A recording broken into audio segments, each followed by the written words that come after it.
name is Writer Histories. Welcome to my channel. I'll share an experience I had some time ago. It all began when I was on duty at Santa Lucía Air Base in the state of Mexico, carrying out my duties as a military personnel. A significant part of my time was dedicated to missions in equipment storage locations.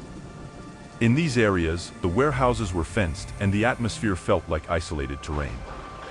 During the nights, my responsibility was to watch from a tower with its balcony and spotlight, located a bit away from everything, close to a shooting range. One night, I was assigned the shift from 12 a.m. to 3 a.m.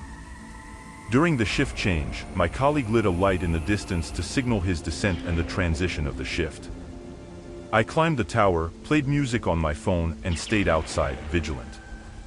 Although events were usually monotonous, at a certain moment, I noticed someone running and hiding behind a bush.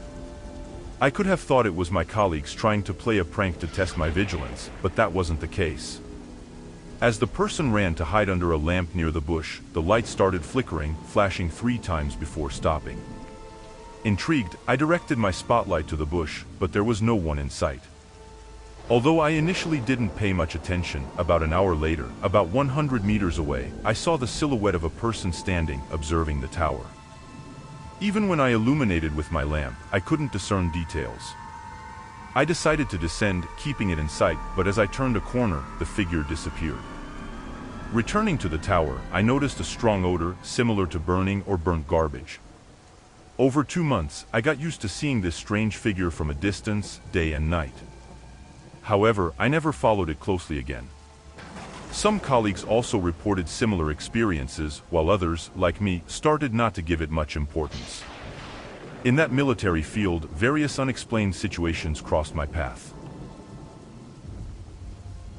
For a long time, I held my position as an atheist. During my military service in Putumayo, a department in Colombia, I experienced an episode that challenged my convictions. I recall a night patrol that extended from 9 p.m. until around 2 a.m., traversing the dense jungle. Exhausted, we asked the sergeant for permission to rest on a hill. In the dense darkness, we improvised our hammocks to rest. After about 30 minutes of sleep, I was abruptly awakened by heavy breathing near me. Initially, I thought it was a fellow patrol member and got up to investigate, but I found no one. The breathing persisted, creating an atmosphere of apprehension. A growing fear took hold of me as I began to hear footsteps in the mud approaching. Fearful, I chose not to wake my comrades, witnessing the steps getting closer until they stopped beside me. Then, soft whispers in my ear proclaimed, "I'm okay, I'm okay." Gathering courage, I grabbed my weapon and investigated, but no being was in sight, everyone was asleep. With the arrival of daylight, I realized we were in the middle of an abandoned cemetery, among graves. I refrained from sharing my experience, afraid of being considered crazy or cowardly. Since then, this peculiar encounter shook my certainties, awakening in me an incipient belief in the supernatural. As he rose and left the room, he felt a gaze that made his skin crawl. Despite this, he headed to the bathroom. Upon returning, he saw a man entirely dressed in black in the corner of the room, notably similar to him in height and build. Although he couldn't see the face, he described intensely red eyes. Without turning his back to the observing figure, he returned to the room and closed the door. Immediately after closing it, the door was kicked 3 times. The sound woke his sleeping mother, and he took her with him as they left the room, heading to where his sisters were in another room. I remember being taken without being informed about the situation. Later, we took a taxi and went to my grandmother's house. Actually, I am unaware of the reason why my stepfather chose to flee instead of confronting this stranger, but I presume he had his justifications. The account I'm about to share, honestly, I wouldn't expect anyone to believe, and, to be honest, I have my doubts as well. It has been 2 years since I joined the military ranks, specifically studying aeronautics at the Air Force Academy in Mexico. I remember a Saturday on guard duty when I was positioned in one of the academic buildings where, a few years earlier, a cadet faced deep depression. Generally, this never bothered me as I was always busy or too tired to reflect on such matters. However, on that night, one of the colleagues on duty asked if I had ever experienced any paranormal activity or believed in such phenomena. You know, the typical boredom of two young individuals without internet or phones at their disposal. A colleague from Cape Mako shared several stories about his people in Veracruz, a region he claimed to be famous as the birthplace of witchcraft in the country. It was then that, as he spoke about these narratives, we felt a sudden drop in temperature, something unusual in Zapopan, where even at night, the climate is temperate. At that moment, we heard a commanding voice ordering attention and a relief. Fear had already taken hold of me. All I wanted was to drop my weapon and leave. Looking down the long corridor toward the barrancas, I saw two soldiers wearing uniforms I had only seen in the Mexican Air Force Museum, carrying Mondragon rifles that had been discontinued long ago. After this episode, the next shift arrived. We chose not to share the experience to avoid frightening them. It never happened again, and honestly, I hope it never does. I can't explain what it was, whether it was a hallucination or something else, but it was an experience that left me deeply uneasy. I will tell an experience I had in 2001 in San Felipe, Chile. At that time, I was still in the army, precisely at the end of August. I was on guard duty around 9 or 10 p.m. after the regiment returned from preparations for the military parade scheduled for September 19th. On a cold night, I went to get my coat from the room. My roommate, named David, was there, and I scolded him for leaving his clothes scattered on the floor. He promised to tidy up, so I closed the door and took a few steps when I heard a gunshot. Upon returning, I discovered that David had shot himself. I called for help, but unfortunately, he did not survive. The story doesn't end there. After a few days, I returned to my room, which was cold and bloody. I cleaned everything, burned the dirty clothes, and while painting the walls, I witnessed a paint can turning inexplicably. The atmosphere in the room became dense and unbearable. After reporting these events, I managed to move to an adjacent room, but there, too, strange phenomena occurred. Unexplained noises, slamming doors, and even sightings of David's shadow became frequent. One night, while sleeping, I felt someone messing with my feet and saw my clothes being thrown around the room. Upon investigation, I found nothing, but after a mass in David's honor, the paranormal events persisted.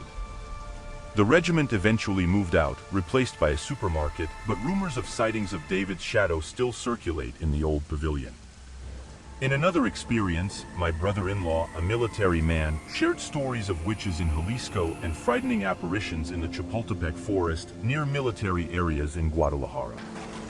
He reported encounters with supernatural figures, including a woman emerging from the lake, legless crying children, and even a demon with red eyes and horns.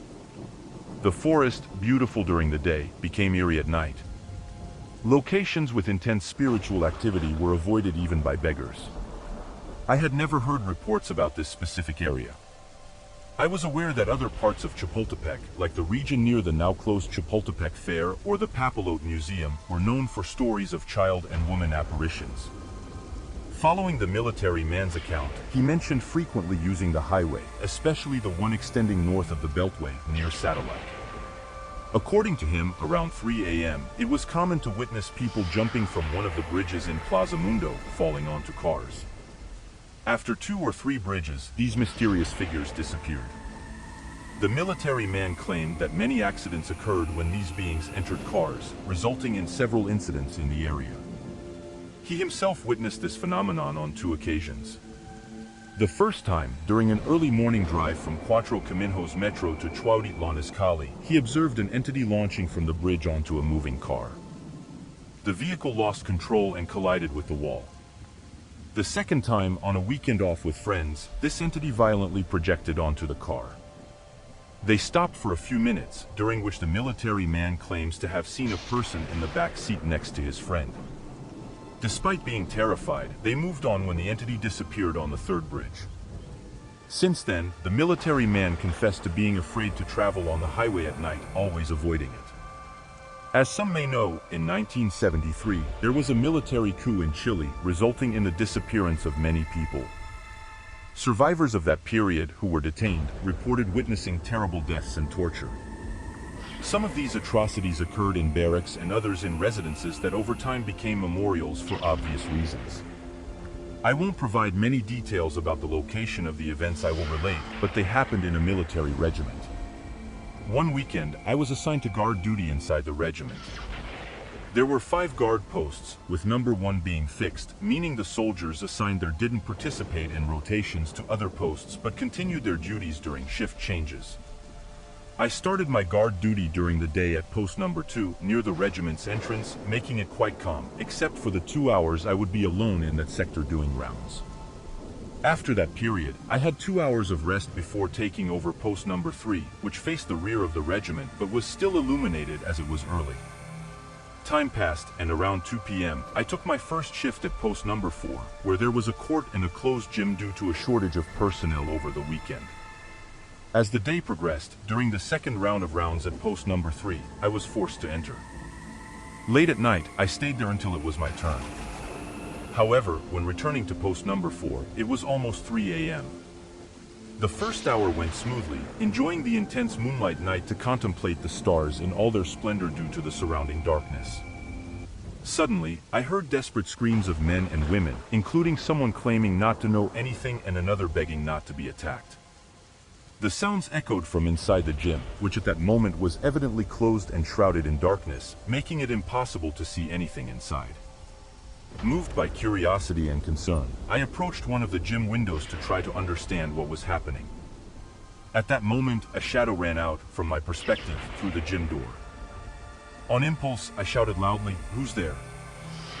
However, the shadow continued to run without pausing or even looking back. Acting quickly, I loaded my weapon and repeated the call, but in the silence, I fired. The bang made my colleagues, who were resting, approach to investigate the situation. When the sergeant, who was in charge, arrived, I reported what happened and what I witnessed. He slapped my shoulder and instructed a corporal, "Send this one to sleep, don't let him guard anymore." However, the disturbing episode prevented me from getting any sleep. Later, after completing my military service, I met the same sergeant, now retired due to an illness he chose not to reveal. However, he shared with me that supposedly, in that gym where I had been, many people had been tortured and killed. He mentioned that some were released to run, but it served only as a target for soldiers to practice shooting. Without a doubt, I witnessed dark echoes of the past, which, as this ex-sergeant reported, seem to persist in that same place to this day. If you've made it this far, please leave a like and a comment to support the channel. Thank you very much, and until next time.